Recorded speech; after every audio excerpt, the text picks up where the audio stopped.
హైదరాబాద్లో అక్రమ కట్టడాలను అక్కడికక్కడే కూల్చేస్తామన్న అధికారుల మాటలు విఫలమయ్యాయి. మొట్టమొదటిసారిగా చేపట్టిన ఇంప్లోజింగ్ విధానం అటర్ ఫ్లాప్ అయింది. మాదాపూర్, కావూరి హిల్స్, సున్నం చెరువులో నిబంధనలకు విరుద్ధంగా వెలిసిన బిల్డింగ్ కూల్చివేతలో ఇంప్లోజింగ్ విధానం చేపడుతున్నామంటూ అధికారులు ఉదయం నుంచి హడావుడి చేశారు. కానీ ఆచరణలో మాత్రం జీహెచ్ఎంసీ అధికారులకు సాధ్యం కాలేదు. బిల్డింగ్ కేవలం 10 అడుగుల లోతు మాత్రమే కూలిపోయి అధికారుల వైఫల్యాన్ని కళ్లకు కట్టింది.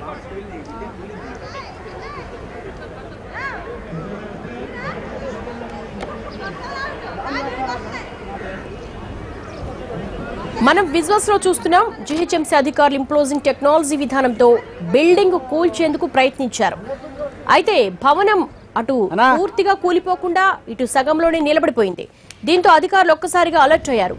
ఎక్కడ లోపం జరిగింది అనే విషయంపై సమీక్షిస్తున్నారు.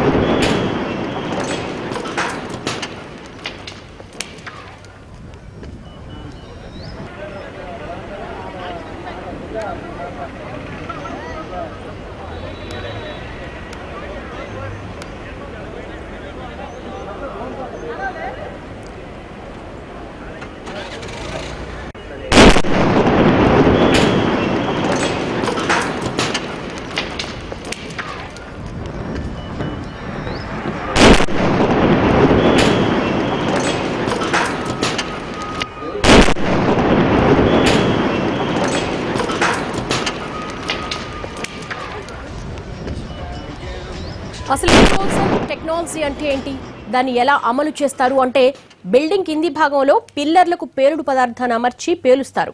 దీనివల్ల భవనం శకలాలు వెలుపలి వైపుకు కాకుండా భవనం లోపల వైపుకు పడతాయి. అంటే అవి అక్కడికక్కడే కుప్పకూలిపోతాయి. దీనివల్ల ఇరువైపులా ఉన్న భవనాలకు ఎలాంటి నష్టం జరిగే అవకాశం ఉండదు.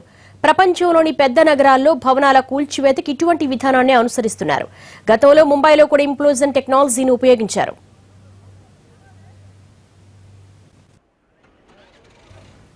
ఇంప్లోజింగ్ టెక్నాలజీపై 75% అవగాహన వచ్చిందన్నారు జీహెచ్ఎంసీ మేయర్ బొంతు రామ్మోహన్. గంటల వ్యవధిలో ఎలా అక్రమ కట్టడాలను కూల్చేయొచ్చనే విషయంపై క్లారిటీ వచ్చిందన్నారు. పూర్తి స్థాయిలో అమలు చేసేందుకు నిపుణుల సలహాలు తీసుకుంటున్నామన్నారు మేయర్. ఈరోజు హైదరాబాద్ మెట్రో నగరంలో మరి దీన్ని ఏదైతే మరొక ఇంప్లూజన్ వ్యవస్థ ఏదైతుందో మరి దాని ద్వారా డిమాలిషన్ చేయడం అనేది మరి చాలా వరకు 75% మాకు ఇవాళ క్లారిటీ వచ్చింది. ఇవాళ ఏదైతే మాన్యువల్గా మరి ఇలా 1 రోజు 2 రోజులు 5-10 లక్షల ఖర్చుతోటి ఇలా మరి సిబ్బంది కూడా సమయం వృధా కాకుండా మరి వాళ్ళ మరి కొద్ది సమయంలో 1 గంట 2 గంటల ఆపరేషన్లతోటి మరి అలా ఏ రకంగా చేయొచ్చు అన్న దాంట్లో మరి అలా కొంతవరకు రిజల్ట్ వచ్చింది. దాన్ని పూర్తి స్థాయిలో మరి అలా అమలు చేయాలంటే ఇలా 75% మాకు ఇలా క్లారిటీ వచ్చింది. ఇలా ఇంప్లూజన్ ఏ రకంగా పనిచేస్తుంది అనేది. మరి ఇంకొక 25% ఇలా జనావాసాల మధ్యన చేయొచ్చా, చెరువుల దగ్గర చేయొచ్చా, నాలల మీద చేయొచ్చా ఏంటి అనేదానికి పూర్తి స్థాయి క్లారిటీ రావాలి. ఇలా ఎన్ని మీటర్ల వరకు దీనికి సంబంధించిన ఏదన్నా చిన్న చిన్న రాళ్ళు పడ్డా మరి చిటికలు పడ్డా మరి ఎంత మరి గ్యాప్ తీసుకోవాల్సి వస్తుంది, మరి ఏ రకమైన ప్రికాషన్ తీసుకోవచ్చడానికి ఇలా కొంత క్లారిటీ వచ్చింది. ఇంకొక 2 ప్రయోగాలలో ఇవాళ చేసింది పైలట్ ప్రాజెక్టే కాబట్టి ఇంకొక 2 మరి ప్రయత్నాల్లో మాకు క్లారిటీ వస్తుందని అనుకుంటున్నాం. మిస్టేక్ ఏం కాలే, we are successful, we know how to do it, we will do it అంతే. గ్రౌండ్ ఫ్లోర్ పూర్తిగా వెళ్ళిపోయింది, ఫస్ట్ ఫ్లోర్ సగం వరకు పోయింది, మిగతావి పోలేదు, మిగతావి రేపు ఎల్లుండి చేస్తాం.